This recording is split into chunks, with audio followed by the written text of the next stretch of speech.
클릭 감사합니다. 삼테크TV 김선프입니다. 만나서 반갑습니다. 이번 시간은 한때 잘 나가던 터키, 지금은 망국으로 치닫고 국제적 이단화가 됐는데요.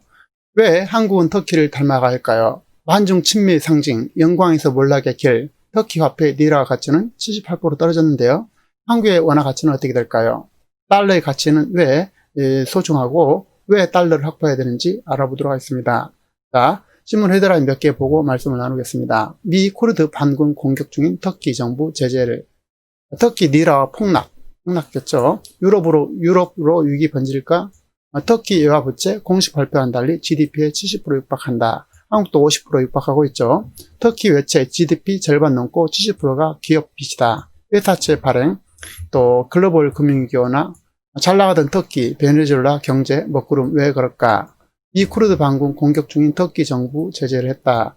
트럼프 쿠르드 공격 중단 터키의 제재를 해줬다. 미가 만들어낸 결과 이렇게 되어 있는데요. 자, 오스만 제국 부활 노리는 터키인데요. 과연 그렇게 될까요? 해외 영향력 확대 본격화 이런데 희망사항이죠. 터키 경제 침체, 에르도안 대통령이 최대 위기, 언론 보도 맡고 있어 한국과 닮았죠? 언론 보도를 다 맡고 있습니다. 정치인의 중요성, 오스만 제국의 영광은 어디로? 터키, 심각한 터키에 대해서 알아보겠습니다. 달러 찍어내도 달러는 왜 부족할까? 김정호 칼럼, 터키 현재, 한국의 미래 이렇게 되어 있는데요. 터키 리라 가치는 76% 떨어져 소득이 30% 사라져버렸다. 터키, 이란, 북한, 베네수엘라처럼 국제적 이단화로 변했다. 그래도 터키 국민은 에르도안 대통령을 확고하게 지지한다. 우리가 지금 배울 점이 많은 것 같습니다. 자, 한국도 터키와 매우 이렇게 유사하다는 것이죠. 그래서 이런 부분에 대해서 알아보도록 하겠습니다. 자, 달러는 경제의 핵심 키워드가 되겠습니다. 경제위기 시 달러 확보는 생존 자체가 되죠. 이 수합으로 140국에, 14개국에 8,800억 달러를 풀었고, 코로나 사태는 달러 가치를 확장시키고 강화시켰습니다. 달러에 비하면 한국의 원화는 한마디로 얘기해서 지역화폐나 마찬가지인데요. 전 세계에서 한국의 원화를 받아줄 나라는 하나도 없습니다. 외국에서 한국의 원화는 일종의 종이에 지나지 않고 일종의 지역화폐인 셈입니다. 하지만 달러는 전 세계 어느 곳에서도 통용되는데요. 한국 경제가 위기가 다가올수록 빠질수록 원화의 가치는 폭락하고, 리라처럼 이게 휴저화된다는 것입니다. 한국의 문 대통령인데요. 언제 미국에 이렇게 반기를 들었죠. 한국은 이제 반기를 든 이게 터키 대통령과 이렇게 친하게 지내는 그런 모습이 되겠습니다. 그래서 우리가 여러 가지로 우려를 하고 있는 건데요. 자, 보겠습니다. 이제 달러는 항상 위기 때 이렇게 가파르게 이렇게 상승하죠. 항상 위기 때. IMF 때 2008년도 글로벌 금융위기 때 이렇게 상승하고, 지금은 이게 어느 정도 안정을 찾았지만 어쨌든 지금 현재도 달러당 1188원이 되겠습니다. 상당히 아직은 높죠. 경제 위기가 심화될수록 이렇게 갑작스럽게 올라가게 마련입니다. 한국의 경제가 결국은 한국의 경제의 성공 여부가 결국은 달러 가치다 이렇게 말할 수 있을 건데요. 리라 폭락에서 한국 원화 가치 미래와 안전자산으로서의 달러의 확보의 중요성을 찾아야 할 것입니다. 물론 달러를 투자수단으로 관리하라는 의미는 절대 아닙니다. 다만 한국 경제가 위기일수록 원화 가치는 폭락하고 달러 가치는 상승하게 된다는 것이죠. 경제 위기 앞에 원화를 가지고 있어야 할지 달러를 가져야 할지는 그야말로 자명할 것입니다. 이런 부분을 잘 이해를 하셔야만 될 텐데요. 물론 달러도 결국은 이제 인플레이션화되고 유로나 엔화보다도 상대적으로 가치가 이게 앞으로 낮아진다는 전문가들의 일부 의견이 있습니다만, 어쨌든 한국의 어려움에 처했던 지난 3월에 600억 달러를 한미 스와프를 체결을 해주어서 위기를 극복하게 해주었고, 9월 19일 만기였던 것을 다시 스와프를 한 번 더 6개월 연장해 승인하고 있죠. 이로써 달러는 안정화되었고 경제 위기를 한 번 더 미룰 수 있었던 것입니다. 자, 에르도안 대통령은 강대국 패권 다툼 속에 철권 리더십과 신권주의를 앞세우는 스트롱맨으로 꼽히는데요. 시황제 짜르 푸틴처럼 21세기 술탄 에르도안이라고 불립니다. 시간이 흐를수록 권위주의적이고 반서방적이고 이슬람주의를 강화하는 국수적 성향을 보고 있다는 평가를 받고 있는데요. 자, 그래서 터키 정부의 정책을 보면요. 초대 대통령 건국 기념을 갖다가 이렇게 해외 불개, 또 해외 에르도안 장기 집권 시대 열며 바꾸고 아랍의 붐, IS로 중동 정세 불안 틈타서 시리아, 리비아 등 군사작전 펼치고 소말리아 반도에 군 캠프 차려서 운영했고 이와 대립하면서 너 방공 시스템 도입, 나토 회원국 재고 지적도 나와 이렇게 돼 있는데요. 또한 이제 내용을 보면요. 자, 불공정 선거와 야권 탄압, 법치주의 약화와 언론 장악도 논란도 끊이지 않고 있습니다. 에르도안 대통령이 재선에 성공한 2018년 대선 당시 제1야당 대선 후보였던 무하렘 인제 의원은 그 결과를 수용한다고 밝히면서도 일부 개표 부정 정황이 있었고 선거 과정도 공정하지 않았다고 주장했습니다. 지난해 광역시장 선거에서 야권 후보가 승리하자 에르도안 정부는 권력을 총동원해서 재선거를 강요해 비판을 받기도 했는데요. 에르도안 대통령의 영구 집권의 가능성도 제기되고 있다는 것입니다. 개정헌법에 따르면 대통령 임기는 5년이고 중임할 수가 있게 되는데요. 중임 대통령의 임기 중 조기 선거를 시행해서 당선되면 다시 5년을 재임할 수 있게 됩니다. 이론적으로 2033년까지 장기 집권이 가능한 건데요. 그 총리 재임 기간을 합치면 30년 이상의 1인자 자리를 유지하는 셈입니다. 세계 헌법재판기관 여부체인 베니스 위원회도 터키 개정 헌법에 대해서 터키 입헌주의는 전통을 거두는 위험한 시도로 전체주의와 1인 지배에 이를 수 있다고 비판했습니다. 달러 서화포국에서 제외된 터키 이렇게 되어 있는데요. 태생적으로 중국은 미국과 달리 달러 서화포가 불가능한 나라입니다. 너무도 당연하지만 패드가 달러를 찍어낼수록 중국 위안화의 영향력은 줄어들게 되는데요. 넘쳐난 달러를 통한 기축통화의 경제대국으로서 미국 이상과 영향력도 더욱더 강해지게 됩니다. 코로나 사태가 길어질수록 달러와 영향은 더더욱 강해질 것인데요. 미래의 불확실성을 잠재울 통화로 달러에 대안이 없기 때문입니다. 물론 달러가 시중이 넘쳐나면 미국 경제가 인플레이션으로 갈 가능성이 충분합니다. 그러나 그 같은 인플레이션은 미국 경제가 감당할 내부의 문제일 뿐이라는 것입니다. 그래서 달러가 갖는 국수적 차원의 영향력은 그대로 남는다는 것인데요. 상대적으로 잠시 달러 가치는 내려갈 수 있지만 그러나 달러를 대체할 다른 통화가 등장할 가능성은 현재로선 거의 제로에 가깝다는 것입니다. 그래서 잘 되든 못되든 한층 더 달러의 경제권으로 굳어진 것이 바로 코로나19 국제금융의 현실이라는 것입니다. 미국 금융망 차단은 달러 거래와 그야말로 단절된다는 그런 의미가 되기 때문에 홍콩은행이 아무리 달러 부자라도 미국 금융망에서 차단될 경우 엄청난 고통에 빠지게 됩니다. 거래가 정지가 되면서 국제금융시장에서 존재할 수 없게 되는 것인데요. 미국 금융망 차단은 중국 금융기관에 대한 사형선고라고 볼 수 있습니다. 미국도 어느 정도 이렇게 이런 것들을 다 당연히 알고 있는 것이고요. 자, 월스트리트 저널지에 보면 투자자들 터키 대형은행 외화 부채 우려하고 있다 이렇게 되는데요. 자, 그런데 말이죠. 터키 대통령, 문 대통령 손잡고 칼레 대교 가고 싶다. 한 기업 건설 중인데요. 미국 정부가 시리아 내 쿠르드 반군에 대한 공세를 시작한 터키를 제재했습니다. 이 제재에 따라서 이들 부채와 관리들은 미국 내 자산을 압류되고 이들과 금융 거래가 이제 금지가 됐습니다.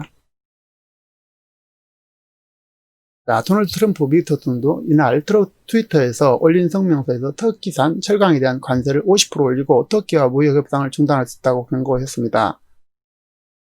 자, 터키 리라 가치가 폭락 중에 있는데요. 8월 25일 이제 터키 리라의 달러당 환율은 7.3으로서 5.95였던 전초에 비해서 20%나 떨어졌습니다. 원화에 빗대서 얘기한다면 1,200원 하던 환율이 1,550원 정도 치솟은 셈인데요. 터키 중앙은행이 환율을 방어해 보려고 외환 보유고를 다 틀어가면서 달러를 리라를 사들였지만 국가만 바닥났을 뿐 환율 급등을 막지 못했습니다. 그러다 보니 외채를 갚기도 어려워져서 터키에 돈을 빌려줬던 유럽 은행들도 그야말로 전전긍긍하고 있는데요. 터키 리라를 보니 터키 리라의 가치가 떨어지기 시작한 것은 2012년도부터인데요. 그때와 비교한다면 무려 78%가 가치가 떨어졌습니다. 원화로 말한다면 달러당 1,200원 하던 것이 환율이 5,500원으로 오른 격이 되겠는데요. 그야말로 이제 폭망하게 된 것이죠. 그래서 그 나라와 우리가 지금 친하게 지내겠다는 것입니다. 그 정책을 따라가겠다는 것이죠. 물론 우리 터키가 우리 6.25에 참전해줬고 그런 좋은 과거를 가지고 있습니다. 하지만 그 정책은 매우 위험하다. 이렇게 말씀을 드리고 싶습니다. 내용을 한번 살펴보도록 하죠. 터키 리라 가치는 끊임없이 이렇게 추락하고 있습니다. 추락하고 있는데요. 그래서 지금 1 정도, 1에서 거의 2, 3, 4, 5, 6, 7, 7.35까지 지금 가고 있는 셈인데요. 자, 한국은 이제 앞서 본 것처럼 위기 때는 이렇게 치솟았지만, 2000 얼마까지 치솟았고, 이렇게 1500까지 이제 치솟았지만, 지금은 이제 어느 정도 안정이 돼서 1188원으로 지금 가고 있죠. 그래서 경제가 어려울수록, 경제가 위기일수록 달러 가치는 당연히 상승하다는 것이죠. 그리고 한국 경제가 어떻게 되느냐에 따라서 달러 가치는 상대적으로 변한다. 비록 달러 가치가 전체적으로 지금 떨어진다 할지라도 한국의 원화하고는 비교가 되지 않는다. 한국의 원화는 유지가 될 수 있지만 미국의 달러는 그렇지 않는다. 그래서 안정화폐로서 최고의 가치를 가진다. 이렇게 말씀을 다시 한번 드립니다. 자, GNI, GDP가 되겠는데요. 자, 터키는 12,480에서 점점 떨어져 가지고요. 지금 떨어져서 지금은 9,126으로 떨어졌습니다. 자, 한국도 3만 달러 이렇게 훨씬 넘었었죠. 3만 달러, 3만 2, 3천 달러 갔다가 지금 다시 이렇게 꼬꾸라졌습니다. 우리도 3만 달러 시대를 이렇게 끝낼 수도 있다. 이렇게 갔다 와서 그래서 대단히 지금 위험한 그런 경제 하에 있다라고 말씀을 드립니다. 자, 리라는 미국 터키 애교 갈등에 크게 달했던 2018년도 마이너스 25% 이후 최악의 연간 낙폭을 기록할 전망이고 리라 하락 적어도 앞으로 1년은 더 간다. 리라 가치가 최근 역대 최저치 경신을 이어가고 있지만 앞으로 더 떨어질 것이라는 것이 대체적인 관측이라는 것입니다. 블룸버그에 따르면 고드만삭스는 최근 보고서에서 달러 리라 환율 전망치를 3개월 뒤 7.75 리라, 6개월 뒤는 8리라, 12개월 뒤는 8.25리라로 각각 제시했습니다. 종전에 7리라, 7.5리라, 8리라에서 각각 상향 조정한 것입니다. 그 와중에 터키는 이제 금 사재기에 나섰는데요. 작년까지 최대 금 매입자였던 러시아가 유가 하락으로 금 매입을 중단하자 그 자리를 터키가 메웠습니다. 미국과 사이가 나빠졌기 때문인데요. 미국이 경제 제재로 터키 달러 거래를 중단시킬 경우 달러 대신 금을 주고 물건을 사기 위한 것이라는 것입니다. 더욱 주목해야 될 것은요, 터키 국민들의 태도가 되겠는데요. 그들은 모든 소동을 벌이고 있는 에르도안 대통령에게 대해서 국민이 확고한 지지를 보내고 있다는 것입니다. 2018년도 대통령 선거에서 에르도안의 지지율은 무려 52.5%로 경쟁자인 무하렘 인제 의원의 30.7%보다 21.8%가 높았다는 것입니다. 이 점이 매우 우려스럽다는 것인데요. 2020년 3월 여론조사에 응답자의 55.8%가 지지한다고 응답했고 에르도안에 대한 국민의 지지가 이처럼 확고한 만큼 터키는 이란, 북한과 같은 나라로 전락해 갈 가능성이 매우 높다는 것입니다. 필자 김종호 박사가 이야기를 꺼내는 이유는 한국이 터키와 매우 비슷한 길로 들어서고 있기 때문이라는 것입니다. 자, 한국은 지금 터키를 닮아가고 있고 그야말로 반중 친미, 국가 돈을 마구 써서 국가 부채를 천문학적으로 늘어가는 것, 일당 독재와 선진국들의 지지를 받아내지 못하고 국제 왕따가 돼가고 일본 등 자유 우군을 버리고 공산주의자와 손잡는 것, 이런 것들이 매우 이제 터키를 닮아간다는 것입니다. 자, 달러와 유로화 표시 부채 수준이 터키 경우 이제 GDP 70% 가까운 수준이라고 추정했는데 비금융권 기업 부채가 30%이고 금융권 부채가 20%가량 추산되고 있습니다.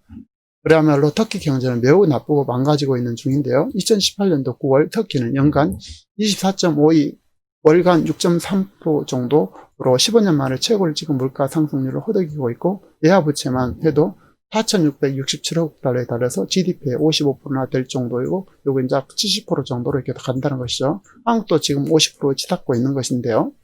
거기에 터키 정부가 미국인 목사 앤드류 블런스 목사를 체포해서 구금하고는 미국 석방 요구를 계속 구워보자 반발한 미국에서 터키산 철강과 알루미늄 수입 규제, 관세 이입의 부과 등으로 터키 리라 가치가 박살나면서 터키 경제가 휘청거리고 있는 것입니다. 에르도안은 오히려 모든 게 미국 탓이라고 발악하면서 반미적으로 이란, 중국, 러시아와 힘을 합치겠다고 맞서지만 이런 경제 위기가 계속되면 에르도안의 정권도 이렇게 밝아 보이지는 않지만 문제는 국민이 확고하게 지지한다면 계속해서 망가질 수밖에 없겠죠. 터키 리라 가치가 폭락하면 터키 국민들은 은행에서 돈을 찾으려고 이렇게 뛰어가고 있고 2018년 10월 6일 기준 아직 에르도안의 은행들 영업정지는 시키지 않았지만 터키 국내 은행에서는 영업정지, 환전, 전면 금지가 시간 문제라고 생각하고 있습니다. 당연히 에르도안이 요구대로 금융시장이 통제가 안 되는 중인데요. 최근 터키 중앙은행은 달러 대비 터키 리라 가파르게 하락한 것을 막기 위해서 지역은행으로부터 달러 유라를 빌렸고 외화 보유액을 팔아쳤습니다. 이로 인해서 은행들이 대출을 갚기 위해서 달러와 유로화에 필요한 상황이 될 경우 신용경색 등의 어려운 상황을 초래할 수 있다고 전문가들은 지적하고 있습니다. 자, 캐피털 이코노미스트 제이슨 투베이 선임 신흥시장 이코노미스트는 터키 경제 위기가 전반적인 금융위기로 번질 가능성이 있다고 지적하고 있는데요. 자, 월스트리트 저널즈는 터키 은행 섹터가 2018년 금융위기 때보다 더 좋지 않는 상황이라고 이렇게 얘기하고 있습니다. 그래서 이제 터키의 신용 등급을 부정적으로 하향 조정했는데요. 자, 터키 대통령이 이제 한국에 손잡고 이 대결을 걷고 싶다라는 내용을 좀 살펴보도록 하겠습니다. 자, 한국이 지금 이제 건설 중인 터키에 있는 대교가 되겠는데요. 거리는 지금 이제 2023m라고 합니다. 그래서 굉장히 긴 다리가 되겠는데요. 세계 최장 찬낙-카레 현수교 SK건설 대림산업이 건설 중이고 에르도안 안공시 한터키 협력이 이정표 역사에 남을 것이라는 것인데요. 터키 코로나 성공적 인천 이스탄불 직항 재개, 터키 문 대통령 한반도 프로세스 정책 지지 이렇게 돼 있죠. 그래서 전통 우방인 것은 맞습니다. 매우 훌륭한 우리 6.25 때도 참전에 도운 나라는 맞는데 문제는 반미로 치달으면서 그야말로 매우 어려운 길을 가고 있다는 것입니다. 지금 왕따가 되고 부채는 들고 달러 가치는 폭등하고요. 물론 리라 가치는 폭락하겠죠. 자, 북한 공동연락사무소 파괴했다는 뉴스를 접했다면서 터키는 한국 정부 문 대통령 한반도 평화 프로세스를 정책을 지지한다는 것입니다. 터키는 미국, 영국, 캐나다에 이어서 한국 전에 4대 파병국이 되겠는데요. 총 21,212명을 참전해서 2,365명이 사상자가 발생했습니다. 터키는 8월 10일부터 한국인을 포함한 모든 외국인 입국 제한을 철폐했고 오늘 24일부터는 터키 항공 인천 이스탄불 직항이 재개할 예정입니다. 오는 2014년 한터키 자유무역협정, 양국 교육과 투자 증진에 기여했다고 평가하고 양국 경제 공동의가 조속하게 개측돼서 양국 경제 협력이 강화되기를 희망한다고 밝히고 있습니다. 자, 에르도안은 터키로서는 아주 중요한 초청이라면서 코로나가 진전되면 문 대통령께서 터키를 방문해달라고 요청했고 터키를 방문하면 문 대통령을 손잡고 차나킬레 대교를 안내하고 싶다고 얘기하고 있습니다. 자, 차나킬레 대교는 터키에서 유럽과 아시아를 가로지르는 바르다넬스 해협 반대편 도시를 연결하는 2023년 세계 최장의 현수교이고 SK건설과 대림사업이 터키 현지 업체 두 곳과 컨소시엄을 구성해서 건설 중인데요. 2021년 완공 예정입니다. 한국인과 터키의 결정적 다른 것도 하나 있는데요. 바로 미국을 바라보는 태도가 되겠습니다. 터키 국민은 매우 반미적인데 2014년 퓨 리서치 조사에 따르면 터키인 중 미국에 대한 우호적이라고 답한 대답은 불과 19%밖에 안 됩니다. 그리고 73%가 그야말로 비우호적이라는 건데요. 반면 한국인들은 매우 미국에 이제 친미적이죠. 그래서 2019년 아산재단이 1000명을 대상으로 미중 관계가 악화될 경우 한국 정부는 어느 쪽을 택해야 되는가 질문에 78%가 미국이라고 답했습니다. 터키하고 반대로 가고 있죠. 그래서 이 부분은 매우 우리가 희망적이고 미국이 이런 부분들을 잘 이해를 해서 한국 국민에 대한 어떤 이해를 바탕으로 해서 우호 관계가 지속되기를 희망하고 있습니다. 자, 그만큼 한국인들은 미국에 대해서 우호적인 태도를 가졌고 문제는 반미적 행보를 취할 때 그 70%가 안 된다면 그로 나설 수 있을까라는 것입니다. 그래서 아니면 또한 재난지원금 몇 푼 지어주면 그냥 입을 닫고 조용히 표를 주게 될까 이런 것이 의심스럽다는 것입니다. 또 재난지원금, 추석 재난지원금 등을 준다는데 돈 몇 푼에 철학을 팔지 않을 비율이 얼마나 될까 하는 것이 심히 우려스럽다는 것입니다. 어떻게 됐든 한국이 터키처럼 되지 않기를 간절히 희망을 해보고요. 김정호 개공 칼럼니스트 300회 김선풍이었습니다. 한 가지 더 말씀을 드리면요. 자, 여기 한눈에 보는 100대 지표인데요. 이 100대 지표는 매우 잘 되어 있습니다. 그래서 언제든지 우리나라 전체 국민소득이라든지 고용임금, 가계, 물가, 통화, 금융, 국제수지, 대외거래를 또 산업활동, 또 모든 금리라든지 경제 관련 사회통계, 환율, 외환보유 이런 모든 것들을 실시간으로 바로 이렇게 눌러보면 우리가 알 수 있는데요. 그야말로 경제에 대한 핵심을 100가지를 한눈에 볼 수 있는 거예요. 이게 바로 이게 인터넷에서 한눈에 보는 우리나라 100대 통계 지표를 찾으셔가지고 누르시면 바로 그래프까지 다 실시간으로 제공되고 있습니다. 그래서 이거를 잘 활용하시면 여러분이 경제에 큰 도움이 되리라고 생각합니다.